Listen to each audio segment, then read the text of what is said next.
What's going on, dudes? Jason here with some gameplay on Overflow with the AN94. And this is actually a unique game in that I get 60 kills and 40 confirms and we still lose the game. Kind of an example of not having teammates and playing solo can be frustrating. But I do feel kind of bad. Like, I feel like it's my fault because I did die a decent amount of times, like 16 I think. And I also go on like a decent death streak towards the end of the game. Like, I think I die 4 or 5 times in the last minute of the game or so. So it really made me feel kind of responsible for the loss. But when I look back, I guess, you know, my teammates could have gotten more tags or died less or something. But anyways, some couple of big things have been coming out in the gaming industry the past few weeks. Sony unveiled their PlayStation 4, showed some different games, talked about the system a little bit. And like about a week or two ago, or whatever it has been now. And then Microsoft is going to be doing their conference, or whatever you want to call it, in April to showcase the Xbox 720. So that'll be something to watch out for. The specs and like the consoles are going to be very, very similar in the way that they're structured, the way that they're built, like in the hardware that's in the system. Like, I don't think there's going to be one system that's going to run better or be better or play better than the other system. Like, it's just going to be kind of preference, and that's kind of where I think, you know, all this marketing and all this, you know, like talk about the systems and everybody freaking out over which one are you going to get, which one are you going to get, and I think the best answer to that is, which system do you have now? You know, like, I can see maybe if you've just recently bought a console in the past year, 2, maybe even 3 years, like if you haven't been playing too long. But anybody that's actually had a PlayStation 3 for 7 years or had an Xbox 360 for 7 years, like since these consoles first came out, I don't see, you know, the other company persuading you to buy the other console, you know. And then after time, a lot of people get both consoles. Like, you'll buy the one that you want at first, and then maybe after a year or two, maybe the price will drop like $100, and then you'll go pick up the other console. So that's a big factor, I think, is which console you have already, and that's going to be, you know, I'll probably buy an Xbox 720 because, and then here's the next thing. If you have a big social circle, like people that you play with on a certain console, that's going to be a huge factor into what console you buy, and I think that's going to contribute to even more people just buying whatever console that they already have currently. So that's kind of my take on it. Like, I really don't see any, you know, console getting any new customers off of the other company. You know, maybe if there's people that haven't ever bought consoles before, you'll get customers out of that. But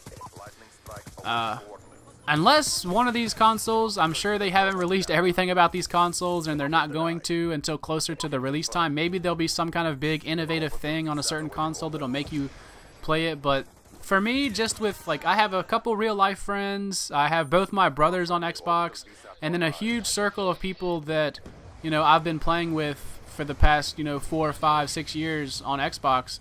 And I just can't see switching over to PlayStation all the time. And it sucks for me because I played PlayStation my entire life.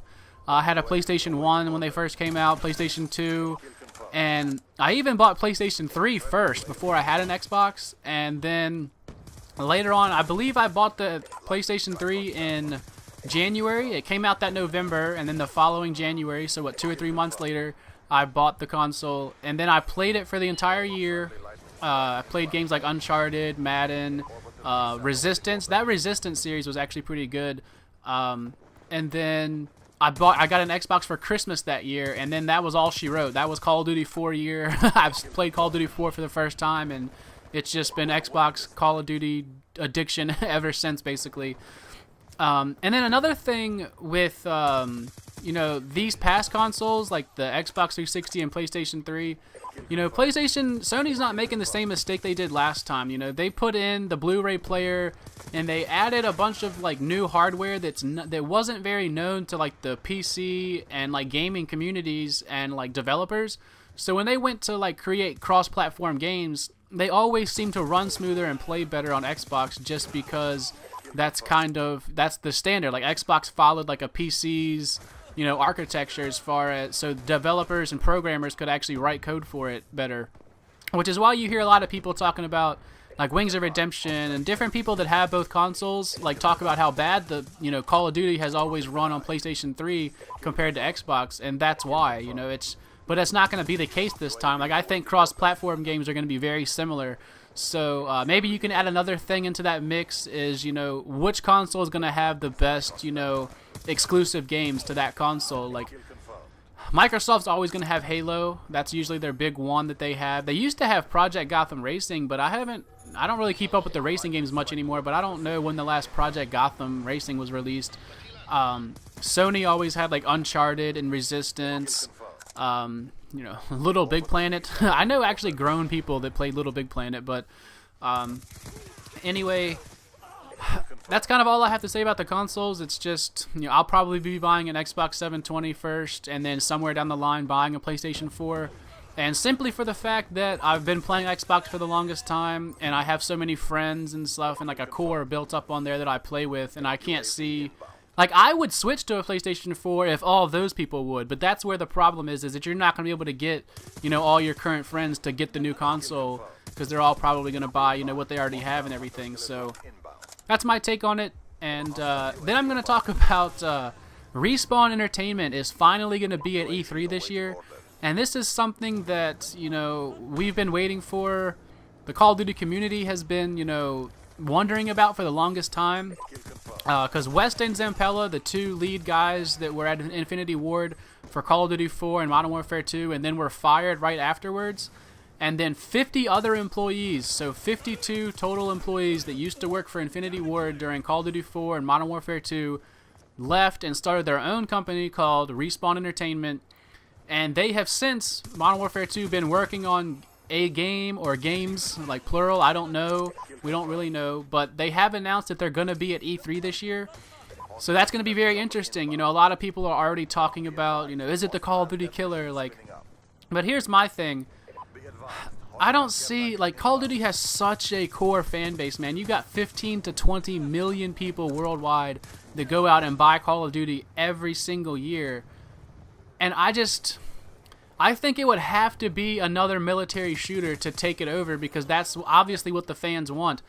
And from all the rumors, like from 2 or 3 years ago, there was like a rumor coming out that they were working on something that was non-military shooter. Like it was kind of like an in space or like a super in the future type thing. Like kind of like a Halo or a Dead Space. Like they're working on something along those lines and not really like a Medal of Honor or a Battlefield or a Call of Duty. So it'll just be very interesting to see, like, you know, you got all these different kind of games, like Crysis 3, there's a lot of people that really like that game, but that game will never gain the popularity to take over Call of Duty, you know, just because it's not the type of game and the fast-paced action that, you know, and it doesn't flow. That's the big thing. Nothing flows and runs. Like, the game engine doesn't run like a Call of Duty game on very many games. And, you know, that's another reason that, you know, Halo took a backseat to Call of Duty, I think. I mean, it's just not... People like this military shooter kind of deal, I think.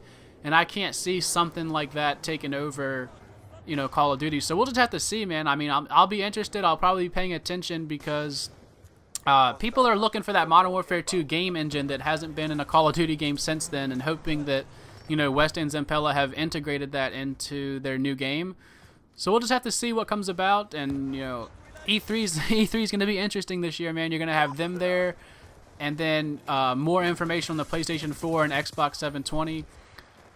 And I'm actually interested to see how long they're going to keep the PlayStation 3 and Xbox 360 alive. Like, when the PlayStation 3 came out, the PlayStation 2 stayed on, up until about a year or two ago, I think, is when they finally stopped.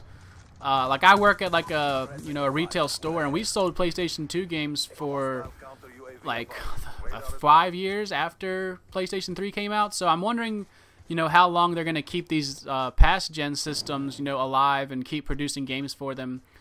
And then everybody's talking about Destiny, man. To me, it looks very similar to Halo. Obviously, that's to be expected with Bungie creating it. So we'll just have to see how different they make it, because, I don't know, it just doesn't seem like... I feel like I may have already played that storyline with Halo, so... I don't know, man, there's a lot of interesting things coming out in the gaming world this year at E3, so... A couple more months, man. We're getting into March here in a couple days, and then... I believe E3 is like May or June? I'm not even 100% sure. I want to say it's like that last week of May, early June is when it happens, so... lots of stuff for us to look out for. Be sure to leave a comment. Let me know what games you're looking forward to seeing at E3, which new console you think you want, and, you know, anything else I talked about in this commentary. So hope you guys enjoyed. I will talk to you guys later. Y'all have a good day, and peace out.